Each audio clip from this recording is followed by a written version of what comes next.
Well, hello everybody. Let's just jump right on in.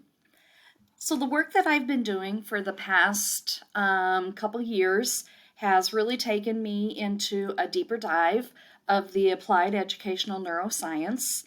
And a lot of this work is based off of Dr. Lori Desautels, who is professor at the University of Butler. And she also has a website called Revelations in Education. And I just want to make sure I do a shout out to the resources that I am using, and those are at the end of my slides too. And I'm more than happy to share the slides with you. So, like I said, let's just jump right on in. The first thing that I'd like to start with is the mood meter. And so I've used a program on the web called Mentimeter, and you can literally upload an image and you can ask your students. So we're going to do an adult check-in here because that's what this is all about. This is about our educator brain and body state and getting that connection between the brain and our nervous system, and us first realizing where we are so that we can turn around and help our students recognize where they are and move to our thinking brain, our prefrontal cortex. So on the next slide, you'll have the code that you can enter, or you can use your phone and do the QR code and enter in on where you are. Then I'm going to go back to the mood meter because I just want to talk about this for a second. So a lot of times with our students, all we really do is we talk about, our zones of regulation. And this is much deeper than just our zones of regulation because we ask them, are you in the red zone? Are you in the yellow, the blue, the green zone? And a lot of times, when we're in the red zone, we are thinking of this is all about negative. But when we really do a deeper dive into the mood meter and the work of Mark Brackett and his book, Permission to Feel, he goes into that deeper dive as we want to recognize where it is that we are at in our brain and body state. And by doing that, we just ask a few deeper or questions to get a deeper understanding of maybe how we are feeling. And so with my students, what I do is I cover up all the emojis and the words, and I only have the numbers across the bottom and pleasantness, and then the numbers across on the side vertically on your energy level. And so just first we recognize where we are in our pleasantness. So I ask the students, how are you feeling pleasantness? Are you in a really good, happy-go-lucky type of mood? Or are you just not feeling so pleasant? Are you not feeling the love today? And then they give me a number. And then I write that down on this little piece of paper that we do for a check-in. Then we start talking about the vertical, and we talk about our energy level. A lot of times kids will be like, yeah, I'm at a 10. And so how I describe a 10 is that we can go out and you can do either a really brisk walk with me or you can run for 15 minutes. And is that the type of energy that you have? Or are your energy level, hey, I could just kind of randomly just go out for a nice leisure walk and enjoy just the outside? Or do I not have any energy?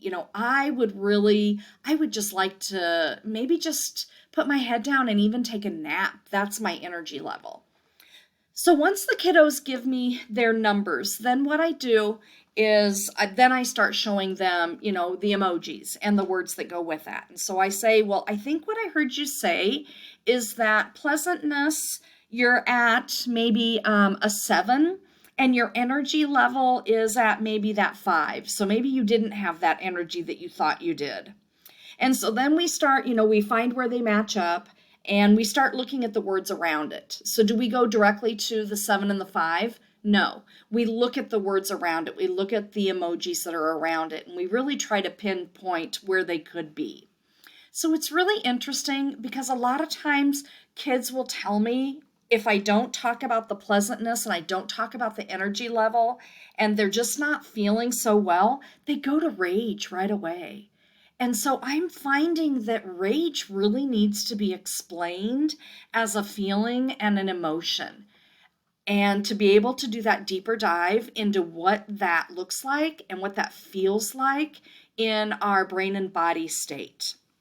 So this is just a really quick check-in that we can use with our students, but with ourselves first, because we know that we are in such a time right now that things are hard. Things are hard for us as teachers. And I know, I'm going to get some looks of people rolling their eyes and being like, really, I'm not a therapist. But when we talk to people in this field and the science that is coming, and I'm going to tell you, the science has changed. Even in the last year to 2 years, the science has changed. And it's not changed in a way, it's more of an evolving because we keep learning more. We keep getting and looking at more studies, and we keep getting more research, and we're able to evolve in our thinking.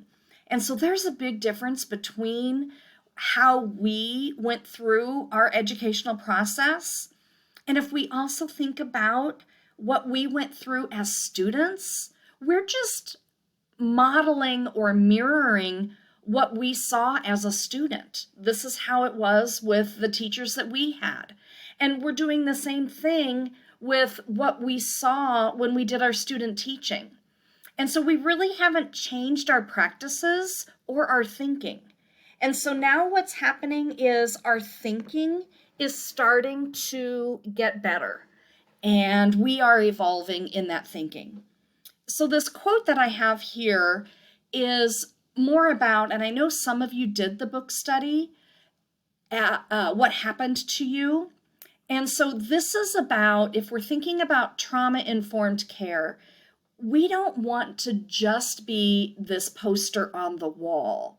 We really have to think about where we are in our thinking and a shift in our mindset. So instead of that feeling of what happened to you, instead of thinking of what's wrong with you. And I can give you an example here that really shone the light. It was just a big, flashlight that just really honed in on something that I had did. And did I do it intentionally? Absolutely not. But I do remember saying to a student, what's wrong with you? Why can't you sit like so-and-so sitting next to you? Intentionally, I didn't think there was anything wrong with what I said there.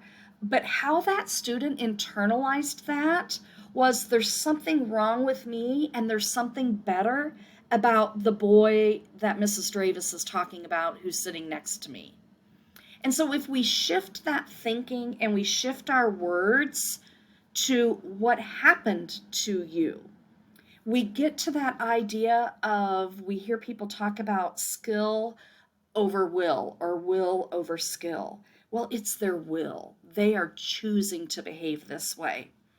And so if we shift our thinking to what happened to you, we're going to continually start thinking about something happened for this student to be behaving the way that they are behaving.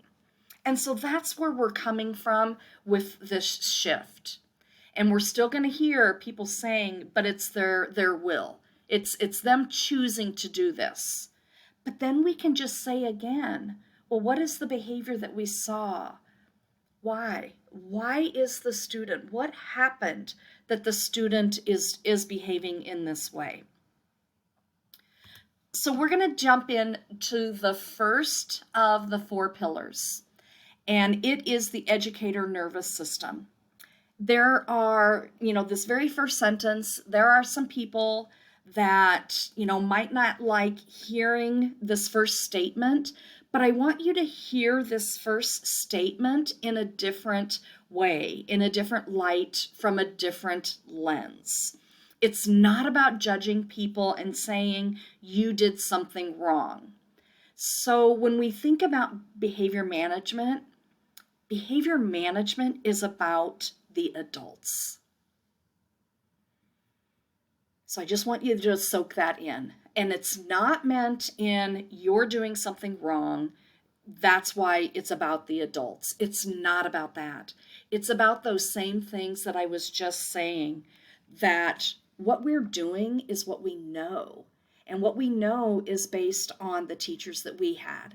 Now, were they doing things wrong? No. They were doing what they knew based on what they saw in their education, what they saw as students and teachers that they had, what they saw in their student teaching experience. That's what this is about. So the behavior management is about the adults. And if we just think about our current situation and we sit back and just give the attention to that, and start going back to that quote that I was just talking about, instead of what's wrong, it's about what happened. So let's think about our behavior management in that way too, whether it's just in our classroom, whether it's building wide.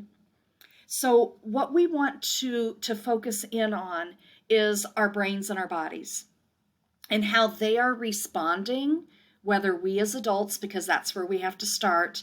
And this is the first pillar of 4. You think about a chair.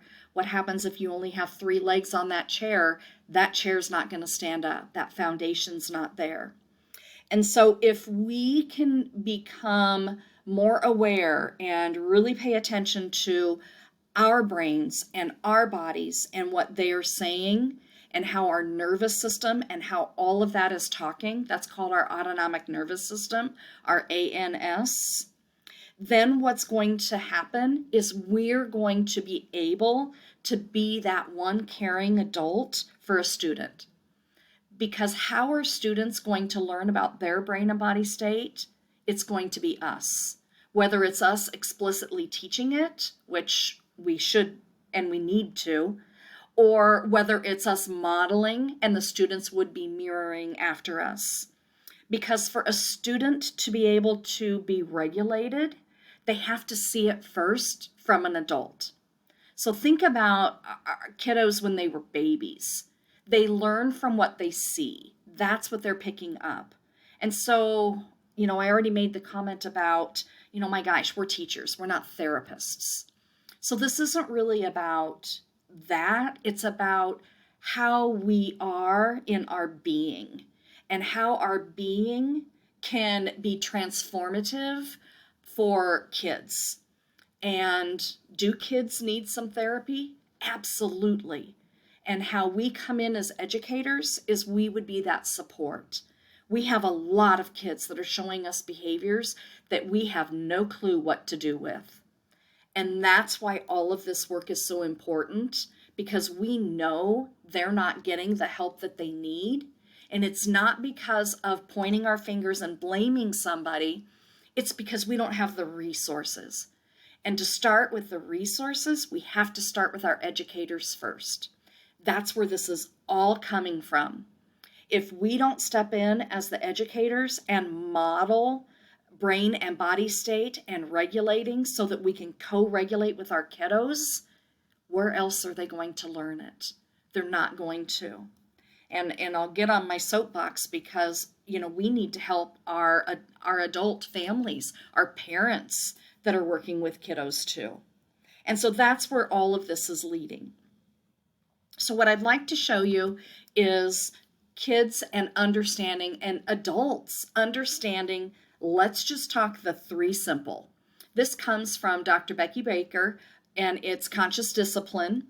And this model is just really easy to understand. I have the kids make a fist, and in their fist, we put that behind our neck at the bottom of our head where our brainstem is. And this is survival. And what's happening in our brains and our kids' brains is this is the first part of the brain that develops in the womb and as a baby. And the first thing it's saying is, am I safe? And it needs to say that. It really does. It needs to say that. The second part is the emotional. And the emotional part is we put our hands above our ears. And what that is saying is, am I loved? Am I feeling the love? And then where we want kids to be is above our eyebrows, and take our hands above and put it on our head. And this is what can I learn?